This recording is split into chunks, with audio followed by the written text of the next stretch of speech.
कि बिहार में बहुत सारे कलाकार हैं जिन्होंने नाटक से एमए किया है, पीजी किया है और फिर भी वो बेरोजगार हैं, दर दर की ठोकरें खा रहे हैं। देखिए, सबसे बड़ा दुखद हमारे कलाकार के लिए है कि जो भी कला संस्कृति मंत्री बनते हैं उन्हें कला के बारे में कुछ भी जानकारी नहीं होता है।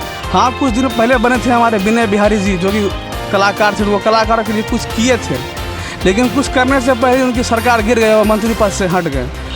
मैं ये चाहता हूँ ठीक है, हमें रोज़गार ना मिले, लेकिन हमारे जो आने वाले नेक्स्ट पीढ़ी है कम से कम वो इस जिल्लत भरी ज़िंदगी से ना जिए और दर दर के ठोकर ना खाएं। नाटक के कलाकार रंगमंच के कलाकार से ही अपनी योजनाओं का प्रचार करवाते हैं, लेकिन जब रंगमंच के कलाकारों को रोज़गार देने की बात आती है तो उसे नज़रअंदाज कर दिया जाता है।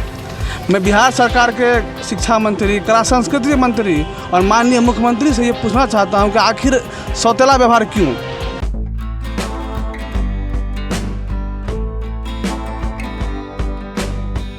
नमस्कार, मैं रूबी खातून बिहारी खबर में आप सभी का स्वागत करती हूँ। आज हम मौजूद हैं पटना के गांधी मैदान स्थित कृष्ण मेमोरियल हॉल में। यहाँ पे आए हैं बिहार के एक कलाकार जिनका नाम है सुनीत सना।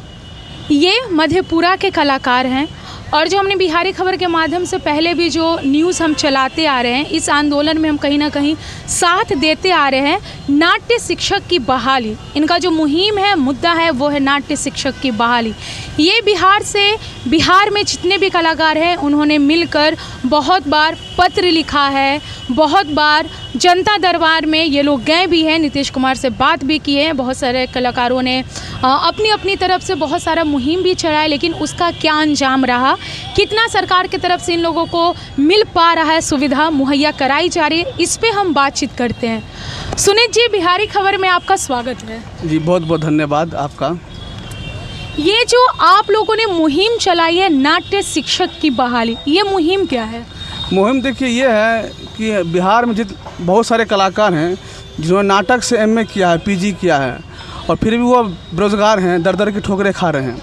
अगर देखा जाए तो सरकार की कोई भी योजना हो, प्रचार करवाना हो, 7 निश्चय योजना हो, आंगनबाड़ी हो, जो भी योजना हो, जो भी मांग हो, तो नाटक के कलाकार रंगमंच के कलाकार से ही अपनी योजनाओं का प्रचार करवाते हैं। लेकिन जब रंगमंच के कलाकारों को रोज़गार देने की बात आती है तो उसे नज़रअंदाज कर दिया जाता है। मैं बिहार सरकार के शिक्षा मंत्री, कला संस्कृति मंत्री और माननीय मुख्यमंत्री से ये पूछना चाहता हूँ कि आखिर सौतेला व्यवहार क्यों? जब आप नाटक के कलाकारों से अपना योजना का प्रचार करवाते हैं, उनसे अपनी काम निकलवाते हैं, जब उन्हें रोज़गार देने की बात आती है तो उन्हें रोज़गार क्यों कर दिया जाता है?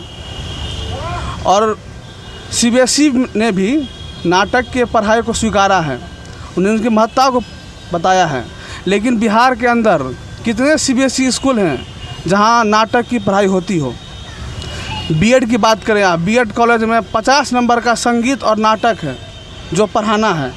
आप देख लीजिए बिहार के अंदर कितने बीएड कॉलेज हैं जहां नाटक शिक्षक, नाटक प्रोफेसर की बहाली हुई हो। अगर उन कॉलेज में, उन स्कूलों में नाटक शिक्षक और नाटक प्रोफेसर की बहाली नहीं है तो बच्चे कैसे उस विषय को पढ़ते हैं और फिर बिना पढ़े ही पास हो जाते हैं? ये सबसे बड़ी सवाल है। नया शिक्षा नीति बिहार केंद्र सरकार ने लागू किया है, उसमें भी स्पष्ट तौर पर लिख दिया है कि रंगमंच, थिएटर को आवश्यक है पढ़ना और बच्चे को जानना, लेकिन इस और कोई पहल नहीं किया जा रहा है। हमारे जितने भी रंगमंच के साथी हैं पूरे बिहार में, हम लोगों ने सोशल मीडिया के माध्यम से, व्हाट्सएप, फेसबुक, ट्विटर के माध्यम से एक आंदोलन चलाया, एक अभियान चलाया और मैंने सरकार से मांग किया कि बिहार के विद्यालय में, विश्वविद्यालय में, महाविद्यालयों में नाटक शिक्षक की बहाली हो, लेकिन सरकार इस और कोई भी पहल नहीं कर रही है, ना ध्यान दे रही है। हम और हमारे साथी बहुत बार मुख्यमंत्री जी के द्वारा लगाया गया जनता दरबार, वहाँ गए, वहाँ अपनी मांग रखे, उन्होंने हमारी मांग को सुना और संबंधित विभाग हैं यानी कला संस्कृति मंत्री के पास ट्रांसफ़र कर दिया। जब मैं उनके पास गया और अपनी बात रखा तो बोला कि आप क्या मांग है? तो उन्होंने बोला, सर मैं नाटक का कलाकार हूँ और रंगमंच से पीजी क्या हूँ। तो ये सुन के आश्चर्यचकित रह गए कि नाटक से भी पीजी होता है। और उन्होंने पूछा, आप नाटक से पीजी कहाँ से किए हैं? तो मैंने बोला, बिहार से। जब बिहार का बात बोला तो उनको और भी आश्चर्य लगा कि बिहार में भी इसकी पढ़ाई होती है। तो मैंने बोला, जी श्रीमान, इसकी पढ़ाई होती है, ज़्यादा दूर नहीं, अपने मिथिला यूनिवर्सिटी दरभंगा में होती है। तो मंत्री जी ने बोला, ठीक है, मैं आपसे बात करूंगा, इस बारे में सोचूंगा। उन्होंने मेरा नंबर लिया, सारा डिटेल लिया, लेकिन आज तक मंत्री जी के द्वारा ना मुझे कॉल आया ना कोई ईमेल आया इस विषय में। तो मैं सरकार से यही गुजारिश करता हूँ कि जब नाटक के कलाकारों से आप हर योजना का प्रचार करवाते हैं, उससे हर तरह का काम लेते हैं, तो फिर उसे नज़रअंदाज क्यों? तो हम ये आपसे जानना चाहेंगे कि जो हमारे संस्कृति मंत्री हैं, उन्हें संस्कृति के बारे में, बिहार की संस्कृति की बात करें या बिहार की परंपरा की बात करें, लोक शैली जो होती है उनकी बात करें या बिहार की कला की बात करें, इनकी कितनी जानकारी है उन्हें? देखिए, सबसे बड़ा दुखद हमारे कलाकारों के लिए ये है कि जो भी कला संस्कृति मंत्री बनते हैं उन्हें कला के बारे में कुछ भी जानकारी नहीं होता है। हाँ, कुछ दिन पहले बने थे हमारे विनय बिहारी जी, जो कि कलाकार थे, तो वो कलाकारों के लिए कुछ किए थे, लेकिन कुछ करने से पहले उनकी सरकार गिर गई और मंत्री पद से हट गए। लेकिन आज तक जहाँ तक मुझे ज्ञान है और संज्ञान में है, जानकारी है कि जो भी मंत्री बने हैं वो कला के बारे में उन्हें कोई पता नहीं है, लेकिन उसे मंत्री बना दिया जाता है। वर्तमान में हमारे सहरसा जिला के हैं आलोक रंजन झा जी, अब उन्हें क्या पता है कला क्या चीज़ है। और नाटक आज से नहीं, बहुत क्या बोले 1800 ईस्वी से भी होते आ रहा है, लेकिन फिर भी उन्हें ये नहीं पता है कि बिहार में नाटक की पढ़ाई भी होती है। तो अब ये दुखद है, तो क्या है और मैं क्या बोलूँ। तो इन्होंने कहा कि हमारे जो कला मंत्री हैं उन्हें कुछ भी, या अभी तक जो बनते आए हैं, शायद ही किन्हीं किन्हीं को पता होता है कि यहाँ की कला क्या है, यहाँ की लोक शैलियाँ क्या है, या यहाँ कितने कलाकार हैं हमारे बिहार में, उनके कलाकारों को, बिहार के कलाकारों की क्या स्थिति है, कितना उन्हें काम मिल पाता है, कैसे रोजगार मिल पाता है, कैसे वो अपना जीवन यापन कर पाते हैं। तो ऐसे लोगों को मंत्री क्यों बना दिया जाता है जिन्हें उस चीज़ की जानकारी ही नहीं है? ये तो आप जो केंद्र में रहते हैं, जो सत्ता में रहते हैं, जो राज्य में रहते हैं, ये बात उनसे सवाल किया जाएगा कि जब आप कहते हैं कला संस्कृति मंत्री, तो कला संस्कृति मंत्री उसे ना बनाया जाए जिससे कला का कुछ भी नॉलेज हो। 100% ना सही, 1%, 2%, 4%, लेकिन जो शून्य पे आउट होते हैं आप उन्हें कला संस्कृति मंत्री का कमान दे देते हैं। अब वो समझते समझते कला आखिर होता क्या है, तब उसका टर्म ख़त्म हो जाता है, तो फिर वो क्या कर पाएंगे? वो भी मजबूर और हम भी मजबूर। वो बस यही कर पाएंगे कि कोई भी सांस्कृतिक कार्यक्रम होगा वहाँ जाएंगे, आधे घंटे के विलंब से जाएंगे, कैंडल जलाएंगे, दीप प्रज्वलन करेंगे, कुछ बोलेंगे लिखा हुआ और अपने घर की तरफ चले जाएंगे। बस यही करेगा, उन्हें यहाँ के कलाकारों से कोई मतलब नहीं है। और हम बिहारी खबर के दर्शकों को बता दें कि हमारे बिहार में एकमात्र यूनिवर्सिटी है मिथिला यूनिवर्सिटी, जहाँ से एमए की पढ़ाई होती है, मतलब कि ड्रामा से वहाँ पे डिग्री मिलती है, जहाँ से आप कोई भी जॉब कर सकते हैं। वैसे जॉब तो अभी तक मिला नहीं है, उसी की मुहिम ये लोग चला रहे हैं, लेकिन वहाँ से जब आपको डिग्री मिलेगी, नाटक से आप एमए करेंगे, पीजी करेंगे, तो फिर आपको शायद नाट्य शिक्षक की अगर बहाली होगी तो उसमें आपको शिक्षा मिलेगा। मैं आपसे ये जानना चाहूँगी कि वहाँ से हर साल इतने विद्यार्थी पास होते हैं, एमए की डिग्री लेकर पास होते हैं, नाटक से, नाट्य शास्त्र की डिग्री लेके पास होते हैं, उन कलाकारों की स्थिति क्या है? वहाँ पर नाटक विभाग और संगीत विभाग दोनों एक साथ चलते हैं, तो संगीत में 30 और नाटक में 30 सीट हैं, तो लगभग संगीत का तो फुल हो ही जाता है, क्योंकि संगीत में रोज़गार है, और नाटक में रोज़गार नहीं है। तो 30 में से कभी किसी वर्ष 10, किसी वर्ष 12, किसी वर्ष 20, किसी वर्ष 15, हर वर्ष नामांकन होता है और हर वर्ष बच्चे छात्र वहाँ से पास आउट होते हैं। तो ये जो बिहार में ऑप्शन नहीं है, इसके लिए कितनी पीढ़ी हमारी झेल चुकी है और आने वाली इतनी पीढ़ी झेलेगी, इसके लिए आप लोगों ने, आप कलाकारों ने क्या मुहिम चलाई है, उसका क्या फल मिल पा रहा है आप लोगों को? हमारे पूर्व के कितनी पीढ़ी ये बात है वो झेल चुकी है, ये मुझे संज्ञान में नहीं है, लेकिन मुझे लगता है कि कई पीढ़ी इस बात को झेल चुकी है। कितने तो उम्मीद में ये दुनिया को अलविदा कर चुके हैं, कितने उम्मीद में उनका उम्र ख़त्म हो चुका है। मैं ये चाहता हूँ कि ठीक है हमें रोज़गार ना मिले, लेकिन हमारे जो आने वाले नेक्स्ट पीढ़ी है, कम से कम वो इस जिल्लत भरी ज़िंदगी से ना जिए और दर दर के ठोकर ना खाएँ। इसलिए हम पूरे बिहार के कलाकार फेसबुक के माध्यम से, ईमेल के माध्यम से, ट्विटर के माध्यम से, जिस तरह अवसर मिलता है, मौका मिलता है, हम लोग जाके अपना मांग वहाँ रखते हैं, बात रखते हैं। लेकिन आज तक ये मामला विधानसभा में भी उठा, विपक्ष के द्वारा विधानसभा में ज़ोरदार तरीके से उठाया गया, लेकिन पक्ष में जो सत्ताधारी सरकार हैं उनके द्वारा इस मुद्दे पर एक शब्द भी नहीं बोला गया कि ठीक है सोचते हैं या विचार करते हैं। ऐसा कुछ भी शब्द आज तक सुनने को हमको नहीं मिला। तो ये तो हम रंगमंच के कलाकारों के लिए शर्मनाक ही है कि हम लोग उम्मीद लगाए बैठे हुए इस सरकार से। बिल्कुल, एक तो रंगमंच को, नाटक को इतनी हीन भावना से देखा जाता है। अगर आप जाकर बोलेंगे कि मैं थिएटर करता हूँ या करती हूँ तो लोग सीधा समझते हैं ओ शोभा सम्राट थिएटर, गुलाब भाई थिएटर जो हमारे सोनपुर मेला में लगता है, उसी से सब आकलन करते हैं इस थिएटर को। लेकिन मैं बता दूं कि नहीं, ये रंगमंच है, यहाँ भी पढ़ाई होती है, यहाँ से भी बहुत बड़े बड़े लोग, आप ओम कपूर, नसरुद्दीन शाह, इन लोगों को देखते हैं, मनोज बाजपेयी, पंकज त्रिपाठी, ये सब भी नाटक करके ही, मंच पे अभिनय करके ही वहाँ तक पहुँचे।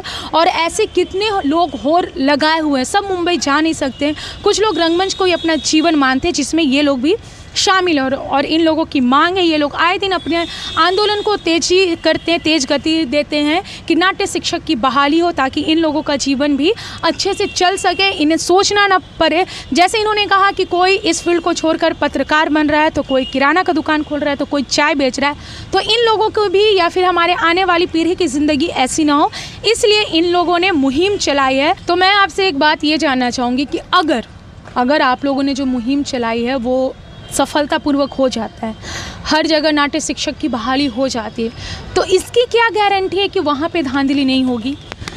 देखिए, धांधली हो या ना हो इस बात की तो मैं गारंटी नहीं दे सकता हूँ, क्योंकि धांधली हर जगह हो रही है। तो धांधली वो तो सरकार पर डिपेंड करता है, विभाग पर डिपेंड करता है कि मुझे इसमें कितनी ईमानदारी बरतनी है और कितनी बेईमानी बरतनी है, उन पर डिपेंड करता है। धांधली हो या ना हो इस बात का तो मैं गारंटी नहीं ले सकता हूँ, क्योंकि मैं कलाकार हूँ, तो मैं हर दिन ईमानदारी की ज़िंदगी जीना कोशिश करता हूँ, मंच पे तरह तरह की भूमिका अदा करता हूँ, तो मैं उसमें धांधली हो या ना हो ये मैं कैसे कह सकता हूँ? ये सवाल मैंने इसलिए आपसे पूछा क्योंकि हर जगह ये चीज़ें होती है। धांधली की बात इसलिए क्योंकि जब बिहार में हमारे जो बिहार में कार्यक्रम होते हैं, महोत्सव होते हैं, बिहार दिवस हो, गया महोत्सव हो, राजगीर महोत्सव हो, श्रावणी महोत्सव हो, उन जगह पे भी स्थानीय कलाकारों को कितना तवज्जो दिया जाता है? देखिए, पिछले दिनों जो कला संस्कृति मंत्री हैं उनका एक नोटिफिकेशन आया था कि अब बिहार में जो भी महोत्सव होंगे उस महोत्सव में 60% स्थानीय कलाकारों को स्थान दिया जाएगा और 40% बाहरी कलाकारों को। लेकिन इससे पूर्व में यह था ना कि जो भी जिला प्रशासन थे, स्थानीय जिला प्रशासन, वो अपना मंच को चमकाने के लिए, चेहरा चमकाने के लिए बाहर से फिल्मी कलाकार को बुलाते थे। अच्छी बात है, बुलाइए, उनको भी सब देखना चाहते हैं, मिलना चाहते हैं।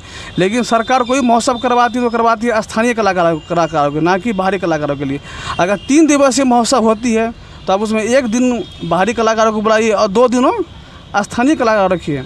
और अगर स्थानीय कलाकारों को जिला प्रशासन मौका देती भी है तो मानदेय ना के बराबर। अगर कोई मांग दिया तो सिर्फ टीए खाना और भाड़ा के लिए देती है, कितना 1000, 500, 200, 400, 500। स्थानीय कलाकारों में सबसे बड़ी ये समस्या है कि उसको मंच मिल गया ना तो बहुत खुश होता है, पैसा मिले अन्यथा ना मिले, उसको मंच मिल गया, वो अपने आप को बहुत भाग्यशाली समझता है। और किसी भी महोत्सव में हर कलाकार को मंच नसीब नहीं होता है, उस मंच को लेने के लिए कितना मशक्क़त करना पड़ता है। जिसका पैरवी होता है जिला प्रशासन के पास, उसको ही महोत्सव का मंच मिलता है। और एक बात और बताता हूँ मैं आपको कि बिहार में ऐसा नहीं है कि कलाकारों की बहाली नहीं हुई है। संगीत टीचर बहाल है, स्पोर्ट टीचर बहाल है, अभी हाल में ही शारीरिक शिक्षक बहाल हुआ है, फाइन आर्ट का टीचर बहाल है, लेकिन नाटक के शिक्षक को ही नज़रअंदाज किया जाता है। आप देखिए, जो परफॉर्मेंस आर्ट्स में फाइन आर्ट्स हो गए, संगीत हो गए, स्पोर्ट्स हो गए, वो सब बहाल हैं। लेकिन जब नाटक शिक्षक की बहाली की बात आती है तो लगता है सरकार कान में तेल देकर सो जाते हैं। पिछले दिनों मैं भी गया था, हमारे बहुत साथी भी गए थे मुख्यमंत्री जी के पास, उन्होंने बैठ के हमारा बात सुना। इस तरह से बात सुना जैसा लगा कि कल ही ये नोटिफिकेशन जारी कर देंगे कि नाटक शिक्षक की बहाली होगी। लेकिन लगभग 1.5 साल होने वाला है और नया शिक्षक की बहाली भी होने वाली है, 7वां के 8वां चरण होने वाली है, लेकिन उस ओर कोई पहल नहीं है। तो यही है कि हम लोग हिम्मत नहीं हारेंगे, जब तक इस शरीर में जान है तब तक सरकार से अपनी मांग रखते रहेंगे। बिल्कुल, जब तक जान है तब तक लड़ेंगे साथ ही, जीतेंगे साथ ही। ये बहुत अच्छी उम्मीद है, ये उम्मीद लगाए हुए और इनकी उम्मीद को ज़रूर सफलता मिले, यही कामना कर सकते हैं। और ये जो नई शिक्षा नीति है उसमें नाट्य शिक्षक की बहाली, हर विद्यालय में नाट्य शिक्षक की बहाली हो, ऐसा है हमारी नई शिक्षा नीति में। तो इसे वो करने में, शुरू करने में इतना विलम्ब क्यों हो रहा है? हो सकता है सरकार की मंशा ना हो कि बिहार में शिक्षा नीति लागू हो। बहुत सारे स्टेट में नई शिक्षा नीति जो है वो लागू हो चुकी है, बहुत सारे स्टेट में, लेकिन बिहार में नया शिक्षा नीति अभी तक लागू नहीं हुई है। अगर बिहार में नई शिक्षा नीति लागू हो जाती है तो शायद उसमें हमारे जो नाटक के कलाकार हैं, साथी हैं, उनको कुछ ना कुछ रोज़गार का अवसर मिल सकता है, लेकिन सरकार इस वाला भी कोई पहल नहीं कर रही है। तो शायद अभी तक सिर्फ शायद ही आ रहा है, वही बात की उम्मीद लगाई जा रही है, लेकिन अब देखते हैं कि इन उम्मीदों को कब पंख लगता है और कब ये उड़ पाते हैं और चैन की सांस ले पाते हैं, ताकि इन्हें अपने फ्यूचर का चिंता ना हो, इन्हें दूसरे पेशे में ना जाना पड़े जो इस पेशे को छोड़ रहे। अगर इसी में रोज़गार मिल जाएगा तो हम बिहारी खबर के माध्यम से ज़रूर इनकी मुहिम को और ज़ोर शोर से चाहेंगे कि लोगों तक पहुँचे, लोग इसके लिए आए, आंदोलन में शामिल हो और इसके लिए अच्छे से इन्हें ज़रूर मुकाम हासिल हो। ऐसी खबरों के लिए देखते रहिए बिहारी खबर। तब तक के लिए नमस्कार।